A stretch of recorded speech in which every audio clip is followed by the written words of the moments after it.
कब तलक ये तकदीर भला हमसे ही रूठेगी, कभी तो इन अंधेरों से उजाले की किरण फूटेगी। मैं नहीं कहता किताबों में लिखा है यारो, मैं नहीं कहता किताबों में लिखा है यारो, जिसका कोई नहीं खुदा है यारो। हम तो क्या हैं वो फरिश्तों को आजमाता है, बना के हमको मिटाता है, मिटा के वो फिर बनाता है। मैं हरियाणा के सिरसा ज़िले में ऐलनाबाद तहसील के नीमला गांव से बिलोंग करता हूं। मैं पिछले 5 साल से शिक्षा चौपाल के नाम से प्रोग्राम चला रहा हूं। शिक्षा चौपाल एक ऐसा प्रोग्राम जो शिक्षा और संस्कार सर्जन की एक मुहिम के तहत हमने शुरू किया, जिसका मकसद है कि ग्रामीण परिवेश के किसान परिवारों के वो बच्चे जिन्हें समय रहते शिक्षा में हो रहे नवाचारों के प्रति, करियर के प्रति, शिक्षा में ग्लोबल एक्सपोजर के प्रति अवेयरनेस नहीं है, खून पसीने की कमाई से स्कूल को, संस्थाओं को पैसा देकर गार्जियन अपनी नैतिक जिम्मेदारी पूरी मान लेता है। उन गार्जियंस को समय रहते अवेयर करने के लिए कि केवल फीस देना ही आपका काम पूरा होना नहीं है। बच्चे के लिए मेंटर बनना, उसका दोस्त बनना, उसके करियर के सेट होने तक उसके साथ बने रहना, इन सब चीज़ों के लिए गार्जियंस को, बच्चों को, शिक्षकों को अवेयर करने की कोशिश का नाम शिक्षा चौपाल है। मैं सभी अभिभावकों को कहना चाहूँगा कि वो अपने बच्चे का दोस्त बने। वो जब अपने बच्चों के दोस्त बनते हैं तो बच्चे बाहर की दुनिया में अपनापन ढूंढना बंद कर देते हैं। और मेरा ये मानना है कि कोई भी बेटा या बेटी अपनी माँ या पिता को दोस्त बना लेते हैं, दुनिया की कोई ताकत उनको ठग नहीं सकती। मेरी कहानी, कहानियों की इस मुहिम में आइए अब विस्तार से जानते हैं इनके कार्य एवं प्रेरक अनुभवों के बारे में। मेरा नाम प्रदीप है। मैं हरियाणा के सिरसा ज़िले में ऐलनाबाद तहसील के नीमला गांव से बिलोंग करता हूं। मैं पिछले 5 साल से शिक्षा चौपाल के नाम से प्रोग्राम चला रहा हूं। शिक्षा चौपाल एक ऐसा प्रोग्राम जो शिक्षा और संस्कार सर्जन की एक मुहिम के तहत हमने शुरू किया, जिसका मकसद है कि ग्रामीण परिवेश के किसान परिवारों के वो बच्चे जिन्हें समय रहते शिक्षा में हो रहे नवाचारों के प्रति, करियर के प्रति, शिक्षा में ग्लोबल एक्सपोजर के प्रति अवेयरनेस नहीं है, खून पसीने की कमाई से स्कूल को, संस्थाओं को पैसा देकर गार्जियन अपनी नैतिक जिम्मेदारी पूरी मान लेता है।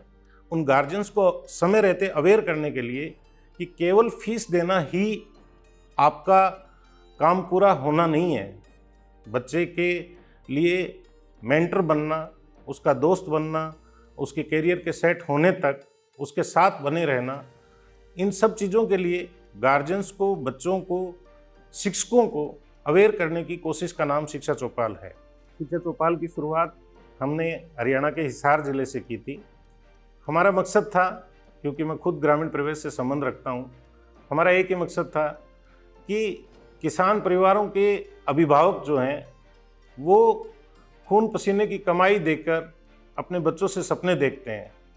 घर की रसोई में माताएं केवल खाना नहीं पकाती, उनके सीने में सपने पकते हैं।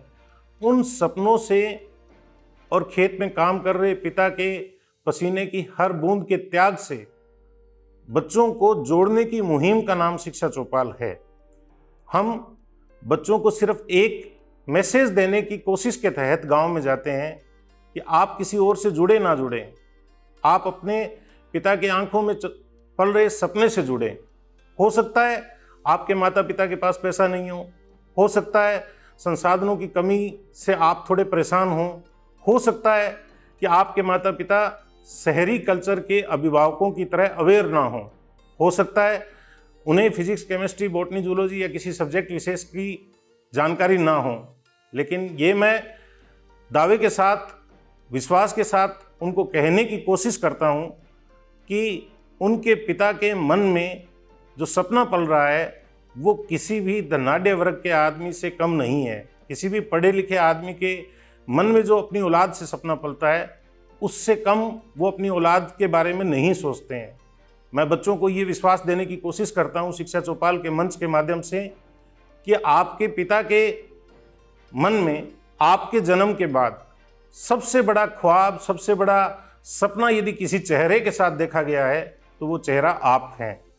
हम ग्रामीण परिवेश के मध्यम वर्गीय परिवारों के लोग अक्सर अपने बच्चों को गले लगाकर ये एहसास नहीं करा पाते हैं कि हम आपसे कितना प्यार करते हैं।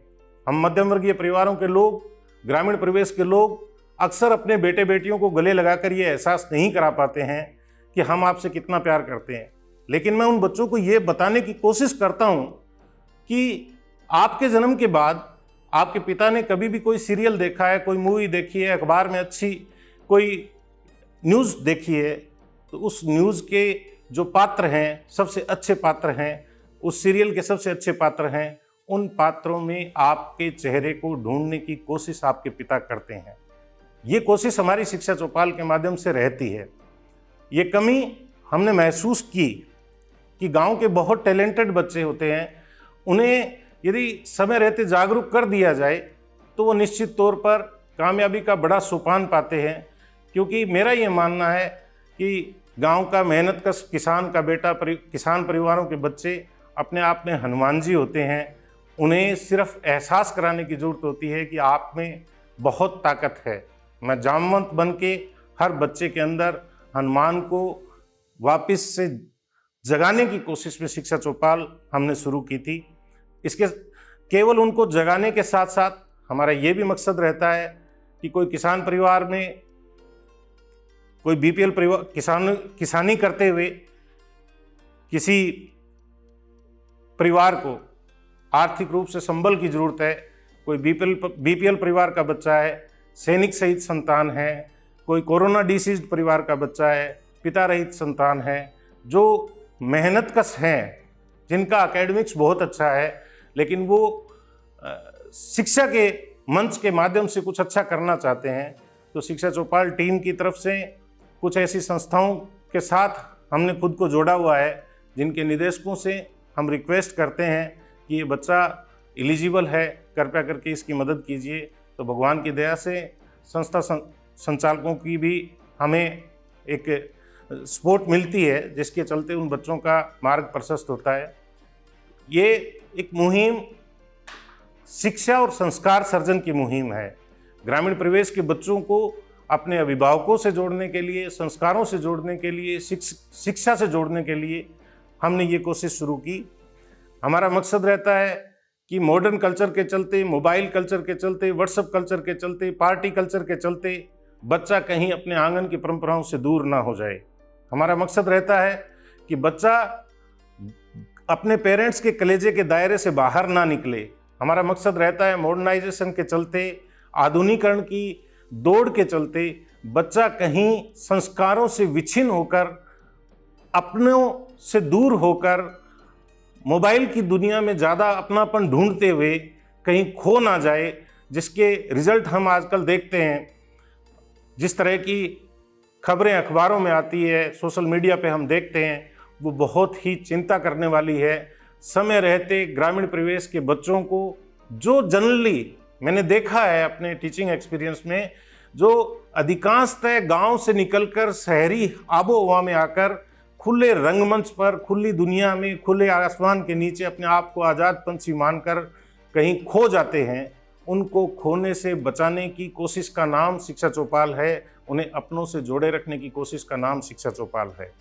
हम शिक्षा चौपाल के माध्यम से ये भी एक कोशिश करते हैं कि गांव के अभिभावकों को अवेयर करें। गांव का अभिभावक केवल फीस देकर अपनी नैतिक जिम्मेदारी पूरी हुई मान लेता है। मैं गांव के अभिभावकों को एक पेरेंटिंग कोच के नाते हाथ जोड़ के रिक्वेस्ट करके आता हूं कि आप अपने बच्चे के स्कूल में जाइए। वो जहां भी, जिस भी संस्था में पढ़ रहा है, उस बच्चे के 1-to-1 टीचर और 1-to-1 उसके दोस्तों से आप मीटिंग करिए। मेरा ये मानना है कि हो सकता है कोई भी अभिभावक बच्चे के मोबाइल को डिकोड करना तो ना जाने, हो सकता है कोई भी माँ, कम पढ़ी लिखी माँ जो है, वो हो सकता है उसकी फेसबुक के कोड को ना जान पाए, लेकिन मैं ये दावे के साथ कह सकता हूँ कि हमारे अभिभावक हमारी चाल देखकर ये बता सकते हैं कि हमारे मन में क्या चल रहा है। हमारी परछाई देखकर हमारे मन को पढ़ लेने वाले अभिभावक जब हमारे दोस्तों से मिलते हैं, हमारे स्कूल के शिक्षकों से मिलते हैं, कंपेयर करते हैं, तो निश्चित तौर पर बच्चों को एक बाउंड्री मिलती है, और जो बच्चे बाउंड्री में रहते हैं वो बच्चे निश्चित तौर पर अपने मंजिल पे जाते हैं, अपने सपनों को पूरा करते हैं और एक सुदृढ़ समाज का निर्माण करते हैं। समाज को एक जीवन के एक मकसद के तौर पर, जीवन के एक लक्ष्य के तौर पर, जीवन की एक अच्छी भावना के तौर पर आहुति देने की कोशिश है शिक्षा चौपाल कि हम समाज में कुछ अच्छा करके जाएं। एक गिलहरी प्रयास है, एक नैतिक जिम्मेदारी है समाज के प्रति, उसे पूरा करने की कोशिश हम शिक्षा चौपाल के माध्यम से कर रहे हैं। शिक्षा चौपाल के लिए यदि मुझसे आप ये पूछें कि मुझे किस चीज़ ने प्रेरित किया, तो मैं आपको बड़ा मन से बताना चाहता हूँ कि हम जब 12th में थे, नीट का मैं बायोलॉजी का स्टूडेंट था, हम जब 12th कर रहे थे तब मेरे एक साथी थे, मैं नाम बीडी कोड करना चाहूँगा, मनीष नाम से मेरा एक साथी था। उसने कहा कि मैं कोचिंग करूँगा और कोचिंग में गाइड सोल्व की जाती है। तो मैं आपको लिटरली बताऊं, तब तक मैं गाइड का मतलब एमबीडी गाइड मानता था, जो एक पासबुक के तौर पर आती थी, एग्ज़ाम क्लियर करने के लिए, स्कोर बढ़ाने के लिए आती थी। 12th पास करने तक हमें नीट के कंपटीशन के बारे में पता ही नहीं था। आप सोच के देखिए, आज 11वीं के साथ, 9th के साथ प्री फाउंडेशन कोर्स के माध्यम से बच्चों को कंपटीशन के लिए प्रिपेयर किया जा रहा है। और मैं अकेला नहीं, मेरे लगभग सारी क्लास के बच्चों को कंपटीशन की ABCD तक पता नहीं थी। 12th के साथ नीट का फार्म भरा जाता है, इस चीज़ तक का नॉलेज नहीं था।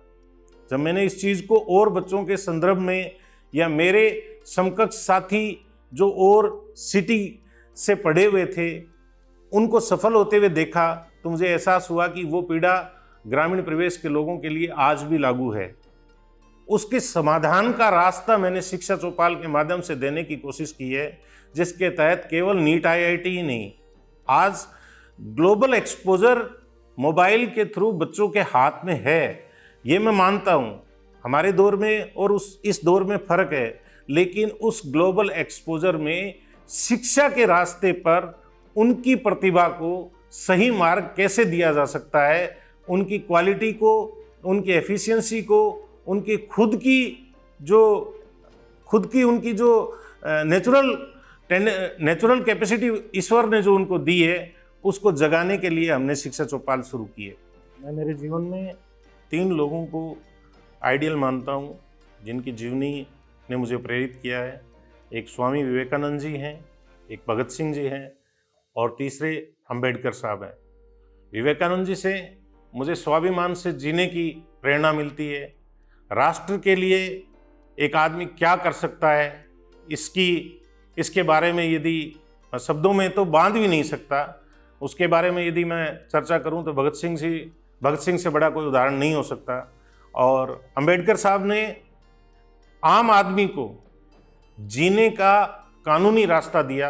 अंबेडकर साहब ने पिछड़े वर्ग का होते हुए एक मिसाल पेश की, एक ऐसे तबके से आने वाला व्यक्ति जहां क्लासरूम में जिनके लिए व्यवस्था नहीं थी, वो देश के संविधान के रचयिता बने। तो आज जो बच्चे किसी कारण से अपने आप को आर्थिक रूप से पिछड़ा हुआ मानते हैं, उन बच्चों के लिए ये तीनों कैरेक्टर जो मैंने बोले हैं, तीनों नाम बोले हैं, उनमें अंबेडकर साहब उनकी बहुत बड़ी प्रेरणा हो सकते हैं।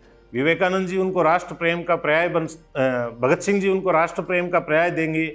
और विवेकानंद जी पुरुषार्थी होने के साथ, दूरगामी होने के साथ, एक विजन के साथ देश की अस्मिता को कैसे बढ़ाया जा सकता है, जीवन की वैल्यूज़ को कैसे बढ़ाया जा सकता है, इस संदर्भ में विवेकानंद जी से बड़ा कोई नहीं है। आप मेरे से यदि कठिनाई के बारे में जानना चाहते हैं तो मैं बताना चाहता हूं कि कठिनाई शब्द तो मैं कभी महसूस ही नहीं करता। मेरे सारे दोस्त कहते हैं कि प्रदीप तू यार सदाबहार पर्सनालिटी है। मेरे दोस्तों में भगवान ने मुझे इतना विश्वास मेरे दोस्तों में भरा है मेरे जीवन ने, कि उनको कभी भी दिक्कत होती है तो वो देर सवेर मुझसे कांटेक्ट करके अपने आप को इजी फील करते हैं। तो कठिनाई शब्द में तो मैं विश्वास ही नहीं करता। दूसरी, मुझे प्रेरणा देने वाले यदि आप कोई कोटेशन या कोई डायलॉग या कोई गाने की बात करो तो मुझे एक गाना जब कभी मैं थोड़ा परेशान होता हूँ तो मुझे एक गाने की कुछ लाइनें मेरे को याद आ रही है, वो मैं आपके सामने रख देता हूँ। एक लाइन है कि कब तलक ये तकदीर भला हमसे ही रूठेगी, कब तलक ये तकदीर भला हमसे ही रूठेगी, कभी तो इन अंधेरों से उजाले की किरण फूटेगी। मैं नहीं कहता किताबों में लिखा है यारो, मैं नहीं कहता किताबों में लिखा है यारो, जिसका कोई नहीं खुदा है यारो। हम तो क्या है वो फरिश्तों को आजमाता है, बना के हमको मिटाता है, मिटा के वो फिर बनाता है। ये कुछ लाइन्स हैं जो मुझे इस बात के लिए प्रेरित करती हैं कि रात कितनी भी लंबी हो, सुबह होने से कोई नहीं रोक सकता, या सवेरा होने से कोई नहीं रोक सकता। तो मैं अपने जीवन में जब कभी छोटी मोटी मुझे ऐसे लगता है कि थोड़ा तनाव का दौर है, तो उसमें मैं ये सुन लेता हूँ या इनको महसूस करता हूँ। हर आदमी जो शिक्षा के क्षेत्र से जुड़ा हुआ है, जो क्लास में शिक्षण का कार्य कर रहा है, या जो क्लास का बोर्ड साफ करने वाला अटेंडेंट है, चाहे वो फ्लोर इंचार्ज है, चाहे वो किसी इंस्टीट्यूट का बाबू है, मैं उन सबको शिक्षा चौपाल परिवार का मेंबर मानता हूँ। शिक्षा चौपाल मुहिम से जुड़ने के लिए मैं आपको आपके इस वीडियो के माध्यम से गांव के तमाम सरपंचों से, शिक्षकों से, प्राचार्यों से निवेदन करूंगा कि वो आपके गांव में इस प्रोग्राम को ऑर्गेनाइज करने में हमारी मदद करें। आप यदि हमें मैसेज करेंगे, मेरे नंबर स्क्रीन पे नीचे आपको दिए जा रहे हैं, आप इन नंबर्स पे व्हाट्सएप करेंगे तो हमारी टीम आपसे कांटेक्ट करेगी। आपके गांव में कार्यक्रम ऑर्गेनाइज करने की जिम्मेदारी हमारी है। इस कार्यक्रम के तहत हमारी टीम के लोग आपके गांव में आएंगे। सुबह से शाम तक 6ठी क्लास से लेकर 12वीं क्लास तक के वो तमाम बच्चे जिन्होंने प्रीवियस एकेडमिक ईयर में 70% से ऊपर का स्कोर किया है, उन सभी बच्चों को हम मेडल पहना के सम्मानित करेंगे। घंटे भर का मोटिवेशनल इमोशनल सेशन रहेगा और सभी गणमान्य लोगों और शिक्षकों को भी हम सम्मानित करके जाएंगे। मैं शिक्षा चौपाल की तरफ से आप सभी को एक ही बात कहना चाहूँगा, यदि आप अभिभावक हैं तो अपने बच्चों के प्रति थोड़ी सी जिम्मेदारी निकालिए। मैं देखता हूँ संस्थाओं में 90% गार्जियन जो है, मोर देन 90% गार्जियन जो हैं, एक बार फीस जमा करा के हॉस्टल में छोड़ के या दीपावली या रक्षाबंधन की छुट्टियों पे उन बच्चों को संभालने के अलावा कभी संस्था में जाते ही नहीं है। अभिभावकों का शिक्षकों के साथ संवाद है ही नहीं। मैं सभी अभिभावकों को कहना चाहूँगा कि वो अपने बच्चे का दोस्त बने। वो जब अपने बच्चों के दोस्त बनते हैं तो बच्चे बाहर की दुनिया में अपनापन ढूंढना बंद कर देते हैं। और मेरा ये मानना है कि कोई भी बेटा या बेटी अपनी माँ या पिता को दोस्त बना लेते हैं, दुनिया की कोई ताकत उनको ठग नहीं सकती। आज मेरी छोटी बहनें, मेरे छोटे भाई डिप्रेशन के शिकार हो रहे हैं। क्यों हो रहे हैं? क्योंकि उन्होंने घर पे चर्चा करने की बजाय व्हाट्सएप ग्रुप में चर्चा करना ईजी समझा। एक बच्चे ने 3-3, 4-4, 5-5 इंस्टाग्राम आईडी बना रखी है। उन तमाम बच्चों को मैं कहना चाहूँगा कि ये बाहर की जो छलावे की दुनिया है, इस दुनिया से निकलकर अपने परिवार में, अपने बहन से, अपने भाई से, चाचा से, दोस्त, अपने दादा से दोस्ती करने की कोशिश करें। जिस तरह अभिभावकों को कह रहा हूँ कि बच्चों को टाइम दें, उसी तरह मैं बच्चों को भी कहना चाहता हूँ कि अपने दादा से दोस्ती करें। उनकी चेहरे की झुर्रियों में सदियों का अनुभव है। आप अपने पिता से दोस्ती करें। आपके कोई भी दोस्त आपकी किसी भी समस्या के लिए हो सकता है कि आपको एक समय दे दें कि मैं सोचूंगा, सुबह बताऊंगा, कल बताऊंगा, लेकिन मैं गारंटी के साथ कह रहा हूं कि आपके पिता को यदि आपकी किसी समस्या का पता लगा तो वो शख्स जब तक आपकी समस्या दूर नहीं होगी तब तक चैन की नींद नहीं सोएगा। तो ऐसे शख्स से ट्रांसपेरेंसी के साथ, पारदर्शिता के साथ, दिखावे की दुनिया से दूर रहते हुए, झूठ सच न करते हुए उनको और करीब उनके आने की कोशिश करें। निश्चित तौर पर आपके मार्ग हमेशा प्रशस्त रहेंगे, आप हमेशा बड़े लक्ष्य की ओर जाएंगे। और अंत में मैं एक ही बात कहना चाहूँगा, आपके गांव का, परिवार का, समाज का, मोहल्ले का एनालिसिस कर लीजिए। आपके गांव, मोहल्ले, परिवार में कौन लोग ज़्यादा सम्मानित हैं, कौन लोग पिछले 5-7 साल में ज़्यादा प्रोग्रेस किए हैं। मैं नहीं जानता आप कहाँ से ये वीडियो सुन रहे हैं, मैं आपको नहीं जानता, आपके गांव को नहीं जानता, लेकिन एक बात मैं गारंटी के साथ कह रहा हूँ कि आपके समाज में, आपके मोहल्ले में, आपके गांव में आपके शहर में वही लोग ज़्यादा इज्जत पाए हुए हैं या उन्हीं की प्रोग्रेस हो रही है जिनके घर में बुजुर्गों का ठरका चलता है, जिनके घर में खुला संवाद होता है। आप सब भी उस खुले संवाद को स्थापित करें अपने परिवार में, निश्चित तौर पे आप कामयाब होंगे। शिक्षा चौपाल टीम की तरफ से आपको ढेर सारी शुभकामनाएं। शिक्षा चौपाल की कहानी इस वीडियो के माध्यम से देखने के लिए आपका बहुत बहुत धन्यवाद। और मैं आपसे निवेदन करूंगा कि आप शिक्षा चौपाल के हर मीडिया प्लेटफॉर्म से आप जुड़े रहें, अपने बच्चों की केयर करते रहें और अपने अभिभावकों के प्रति जिम्मेदार रहें। जय हिंद, जय भारत। दोस्तों, निश्चित ही इनके अनुभवों एवं विचारों से आप प्रभावित हुए होंगे। आशा करते हैं इनकी भावनाएं आपके दिल तक जरूर पहुंची है और इनकी सोच ने निश्चित ही आप पर एक सकारात्मक प्रभाव डाला है। अगर आपको इनकी कहानी पसंद आई है तो इसे लाइक और शेयर करें। आप भी बन जाइए भारत की प्रोफेशनल कम्युनिटी की आवाज और सुनाओ अपनी कहानी, बनाओ अपनी पहचान की इस मुहिम से जुड़कर अपने जीवन के अनुभवों, कार्य क्षेत्रों और अपने उत्पादों एवं सेवाओं के पीछे की वास्तविकता से देशवासियों को प्रेरित करें और अपने जीवन के अनुभवों से अपनी एक नई पहचान बनाएं। Tell your story, inspire and build your brand with the power of video. Jai Hind, जय भारत।